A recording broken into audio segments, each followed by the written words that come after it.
Which Model Y configuration is GigaBerlin really going to start out with? It's an exciting topic because there's growing reports that because of GigaBerlin being so ahead of schedule and awaiting final permits that could be completed by the end of this year and potentially starting full-on trial production in the first half of 2021, that means this is not too far away. And we know the Model Y is going to be built there first, so that can be confirmed. There's no debate there. But what we're not exactly sure about is which configuration of the Model Y is going to start out there initially. And based on how Tesla rolled out Model 3 production at Giga Shanghai, we can kind of infer what they might attempt to do here. So in case you were not aware, in Giga Shanghai, they actually started out with the standard range plus Model 3 first, and then as the factory ramped, they moved into doing long range and performance variants. It's also a very different lineup over there in Shanghai. The long range variant is actually the rear-wheel drive single motor long range vehicle, which technically gets a bit more range than the old dual motor Model 3s used to get here, although they've incorporated the heat pump now, and since the big Model 3 refresh, dual motor Model 3 is getting over 350 miles range here. But in China, I'm sure they're going to update that shortly, and only the performance Model 3 gets the dual motor configuration. That's at least how they did it in Shanghai. It's not like a law that they have to do that same exact rollout over in Berlin, but my guess is that Tesla actually wants to start out with the more entry-level models first, because for one, in the European market, the EV space is very, very different than it is in North America and China, partly because there's lots of EV competition, and the European Union had decided on an EV standard charge plug for everyone to adopt from the beginning, which means that there's lots of an EV charger network in place, and the Tesla supercharger network is still present, and it is nice and convenient, but it may not be as big of a deciding factor for consumers over in Europe compared to the US, because over in the US, superchargers are plentiful, they're everywhere compared to competitors, and there's different charge ports that everyone has to adapt to. So just buying a Tesla is the easiest way to go on road trips and not have to think about where you're going to charge, whereas in Europe, it's not as big a concern. And the other big difference is that in the European Union, range is not as big as a concern to the average driver. That's why you see a lot of lower range vehicles selling really, really well in Europe, because a lot of the population is more densely populated areas, so they don't have to drive as far. Car ownership as a whole is a bit lower than it is in the United States. So having the longest range EV, sure, it matters somewhat, but it's definitely not as crucial over there. And that's why, in my opinion, this is a bit of a wild card here, I think the standard range Model Y should actually exist at GigaBerlin, whereas I know Tesla canceled it in the United States and decided that having a range below 250 miles is just not worth it anymore. I think it could be worth it in GigaBerlin. For one, since this factory is more optimized and using all kinds of new manufacturing techniques, between the battery becoming a structural piece of the vehicle and the insane casting press techniques they're using and the next generation paint shop, I think manufacturing the Model Y in Berlin is going to be somewhat affordable compared to Fremont, and with that they'll actually be able to price them fairly low, which is also a crucial point for Berlin, because in Europe there's still a lot of countries that are giving people EV credits and issuing tax breaks and grants when you buy EVs, but they have to be under a certain price point. The prices vary a lot depending on the nation, but in Germany specifically, you have to be under 40,000 euros to qualify for a lot of those big grants. So if Tesla starts out the Model Y with more of those entry-level models, like a standard range variant, which even if the range was 250 miles or 280 miles, because I guess we should acknowledge this next generation Model Y is going to be using the new 4680 cells, so the range should still be pretty good for a fairly low price. I think they're poised to dominate there because they could have a really, really good range that's price competitive to a lot of other EVs they're going up against there. Especially since GigaBerlin is not supposed to be building their own batteries at first, and they're going to have to import 4680 cells from the Cato Road facility. Using as few batteries as possible per vehicle might help with speeding up manufacturing there, because if they only have to use small amounts of battery packs per vehicle, then they wouldn't have to ship an insane amount of batteries over to still be producing quite a few Model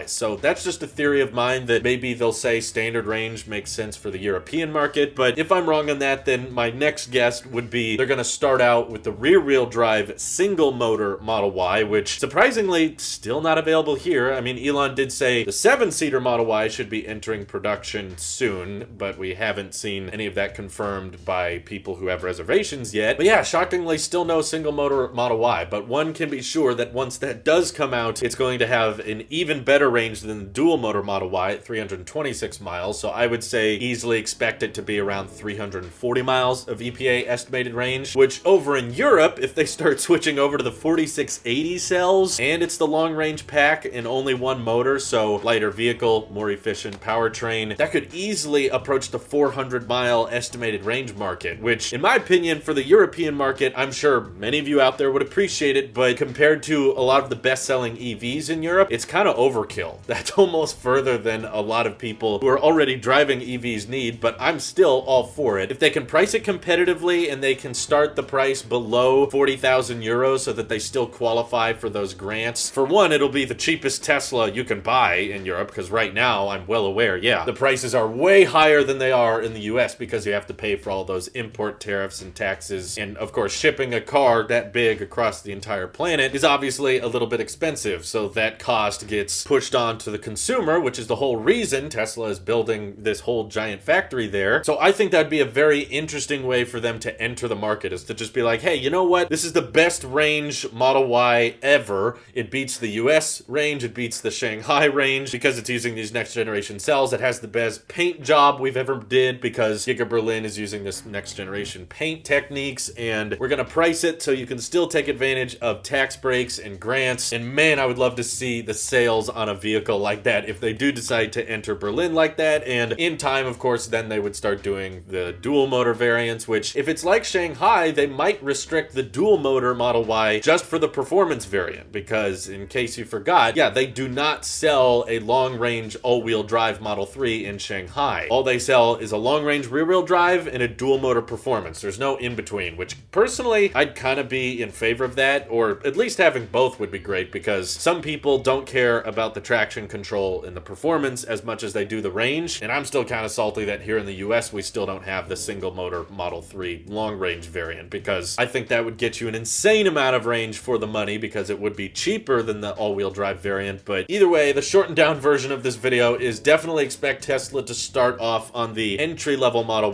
Ys in Germany first, unless of course I'm totally off on this one, and maybe because it's a different market they want to start off on the more luxury segment and work their way down. I'm no expert on the subject, but I appreciate you watching anyway, so if there's something I'm missing or if you think I'm totally off on this one, feel free to let me know. Thank you all for watching. Hope you have an excellent rest of your day. Take care.